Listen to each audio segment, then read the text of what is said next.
Halo semuanya, kita kembali bertemu dalam pelajaran geografi. Pada pertemuan kali ini kita akan membahas tentang pengaruh geografis terhadap keragaman budaya di Indonesia. Nah, apa saja bentuk-bentuk pengaruh geografis atau kondisi alam terhadap keragaman budaya di Indonesia? Silakan perhatikan penjelasan berikut ini. Keragaman sosial budaya yang dimiliki bangsa Indonesia tidak muncul begitu saja, melainkan ada faktor-faktor yang mempengaruhinya. Yang pertama faktornya adalah kondisi alam. Yang kedua adalah proses persebaran nenek moyang bangsa Indonesia. Dan yang ketiga, kontak dengan bangsa-bangsa lain. Ketiga faktor ini akan kita bahas satu persatu. Yang pertama adalah pengaruh kondisi alam. Indonesia merupakan negara kepulauan dengan rangkaian pulau-pulau yang memanjang dari barat sampai ke timur. Nah, tentu kondisi alam seperti ini akan berpengaruh terhadap kebudayaan. Kondisi kenampakan alam suatu daerah akan melahirkan kebiasaan tertentu bagi masyarakat setempatnya. Kebiasaan yang turun-temurun akan menjadi tradisi yang dijalankan masyarakatnya, kemudian berkembang menjadi kebudayaan masyarakat yang bersangkutan. Misalnya, masyarakat yang tinggal di daerah pegunungan mengadakan upacara adat di daerah pegunungan. Sebagai contoh adalah masyarakat Tengger biasanya melakukan upacara kesodo yang diadakan di sekitar kawah Gunung Bromo. Wujud kebudayaan lain yang berkembang dalam masyarakat atau suku-suku bangsa di Indonesia diantaranya berupa pakaian adat, tarian, senjata tradisional, seni pertunjukan, alat musik atau lagu daerah, dan makanan khas daerah, serta lain sebagainya. Hal ini diyakini terbentuk karena menyesuaikan dengan kondisi alam masing-masing daerah. Lalu yang kedua, kondisi alam terhadap kepercayaan. Pada masa dahulu, banyak masyarakat yang hidup terpencil karena penduduknya masih jarang. Masyarakat yang tinggal di wilayah terpencil umumnya memiliki kepercayaan animisme dan dinamisme. Animisme adalah kepercayaan kepada roh-roh leluhur yang mendiami suatu benda, seperti pohon, batu, gunung, dan lain sebagainya. Sedangkan dinamisme adalah keyakinan yang meyakini segala sesuatu mempunyai tenaga atau kekuatan. Sebagai contoh kondisi alam terhadap kepercayaan adalah kebiasaan para petani membuat sesaji terlebih dahulu sebelum menanam bibit padi di sawah. Lalu yang ketiga adalah pengaruh kondisi alam terhadap bentuk rumah. Kondisi alam yang berbeda akan mempengaruhi bentuk rumah yang dibuat oleh masyarakat. Contohnya, rumah panggung di pedalaman Kalimantan atau rumah di atas pohon di suku Karawai, Papua. Rumah panggung ini berfungsi untuk melindungi penghuninya agar aman dari gangguan binatang buas. Nah, bisa dilihat di gambarnya. Gambar yang sebelah kiri adalah rumah panggung yang dibangun di pedalaman Kalimantan. Sedangkan gambar yang sebelah kanan ini adalah rumah di atas pohon yang dibangun oleh suku Karawai di Papua. Lalu yang keempat adalah kondisi alam terhadap kehidupan sehari-hari masyarakat. Kondisi alam di Indonesia sangat beragam dan masing-masing daerah memiliki keunikan sendiri-sendiri. Contohnya, masyarakat yang tinggal di wilayah pegunungan biasanya memanfaatkan daerah itu untuk lahan pertanian ataupun untuk objek wisata. Sedangkan masyarakat yang berada di daerah aliran sungai seperti di Sumatera dan Kalimantan akan memanfaatkan aliran sungai untuk kehidupan sehari-hari, seperti transportasi, berdagang, berjualan, hingga pasar. Nah, ini adalah beberapa pengaruh kondisi alam terhadap kebudayaan yang ada di Indonesia. Selanjutnya adalah pengaruh persebaran nenek moyang bangsa Indonesia.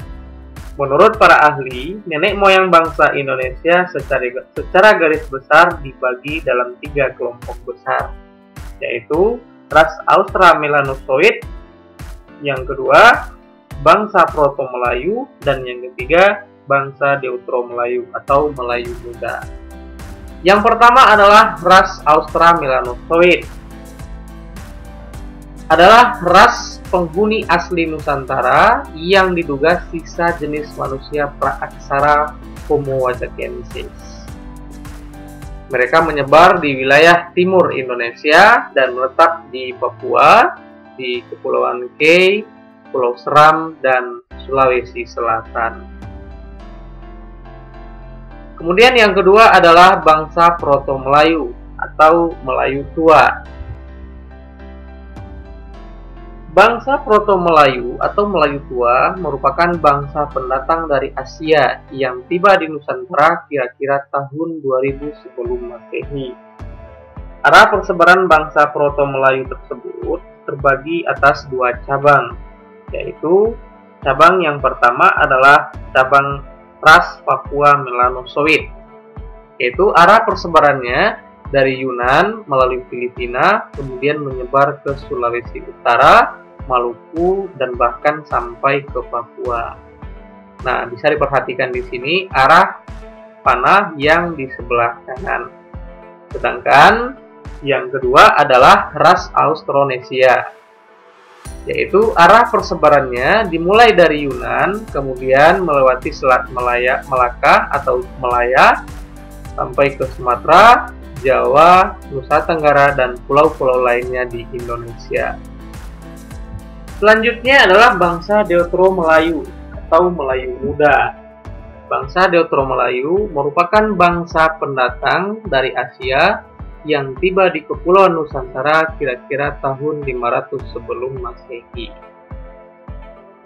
Alur penyebarannya bermula dari daratan Asia ke Thailand, kemudian ke Malaysia bagian barat, dan terus menuju tempat-tempat di Nusantara. Gelombang terakhir ini pun sebenarnya masih tergolong kepada ras Austronesia. Pada perkembangannya, ras Papua Melanozoid, ras Austronesia, dan sisa ras Austra-Melanozoid melahirkan berbagai macam suku bangsa yang tersebar di seluruh pelosok Nusantara. Mereka membawa berbagai macam kebudayaan, sehingga ikut menjadi faktor beragamnya kehidupan sosial dan budaya di Indonesia. Adapun hasil kebudayaannya adalah kebudayaan pada masa berburu dan mengumpulkan makanan, kebudayaan pada masa bercocok tanam, serta kebudayaan pada masa peruntagian. Sedangkan wujud peninggalan budayanya antara lain ada kapak perimbas, kapak persegi, kapak lonjong, kehidupan nomaden, cara bercocok tanam awal, dan lain sebagainya.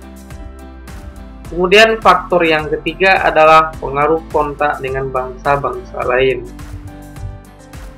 Yang pertama adalah kontak dengan bangsa India dan Cina. Pada awal abad Tarik Masehi, negeri di Kepulauan Nusantara diperkirakan telah menjalin hubungan dengan bangsa-bangsa di Asia. Bentuk hubungan yang berlangsung pada saat itu bermula dari kegiatan perdagangan dan pelayaran. Sebagai akibat adanya hubungan perdagangan dan pelayaran itu, maka timbullah pertemuan kebudayaan yang melahirkan kebudayaan baru bagi masyarakat Nusantara. Adanya hubungan dagang dengan India dan Cina telah menempatkan Nusantara di gelanggang perdagangan dan pelayaran pada masa kuno. Hubungan dengan India dan Cina menunjukkan perubahan-perubahan besar dalam tatanan kehidupan bangsa Indonesia yang bercorak Hindu dan Buddha. Bentuk sosial budaya yang bercorak Hindu-Buddha antara lain adanya peninggalan candi, arca, penanggalan saka, bahasa Sanskerta, dan lain sebagainya. Lalu yang kedua adalah kontak dengan bangsa Gujarat, Arab, dan Persia. Diperkirakan pada abad ke-7 telah ada pemukiman orang Arab pertama di pantai barat Sumatera yang diduga namanya Baros. Kemudian pada abad ke-9 telah berdatangan ke Sumatera beberapa pelarian pedagang Arab dari Kanton. Berlangsungnya kontak perdagangan dan pelayaran dengan bangsa Arab, Persia dan Gujarat telah memberikan pengaruh yang cukup besar terhadap berkembangnya agama Islam di Nusantara.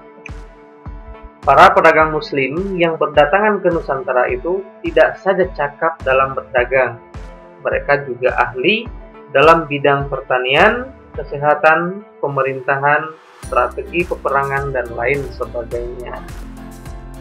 Dengan demikian, adanya kontak hubungan dengan bangsa Gujarat, Arab, dan Persia memberi corak baru bagi kehidupan masyarakat Nusantara, yakni muncul dan berkembangnya kondisi sosial budaya bercorak Islam. Bentuk peninggalan sosial budaya Islam antara lain berkembangnya agama Islam, peninggalan berupa masjid, keraton, kaligrafi, penanggalan hijriah, dan lain sebagainya. Kemudian yang terakhir adalah kontak dengan bangsa-bangsa Eropa. Mulai pada abad ke-16, berdatangan ke Nusantara bangsa-bangsa Eropa seperti Portugis, Belanda, dan Inggris. Motivasi kedatangan semula untuk mencari rempah-rempah, namun berkembang dengan munculnya ambisi menguasai Nusantara. Masuknya peradaban Barat pada satu sisi akan menguntungkan dan memajukan aspek kehidupan bangsa, namun di sisi lain ada kalanya memberikan dampak negatif. Ada beberapa bentuk pengaruh dari kontak dengan bangsa-bangsa Eropa. Yang pertama adalah masuknya agama Kristen Katolik dan Kristen Protestan ke Indonesia. Kemudian peninggalan berupa gereja, tata cara bergaul model Barat, model berpakaian, penerapan hukum Barat, dan lain sebagainya. Nah, itu dia beberapa pengaruh geografis terhadap keragaman budaya di Indonesia. Yang pertama adalah pengaruh kondisi alam, kemudian yang kedua adalah pengaruh persebaran nenek moyang bangsa Indonesia, dan yang ketiga pengaruh kontak dengan bangsa-bangsa lain. Nah, demikianlah yang dapat kita bahas pada pertemuan hari ini. Semoga ada manfaatnya. Sekian dan terima kasih.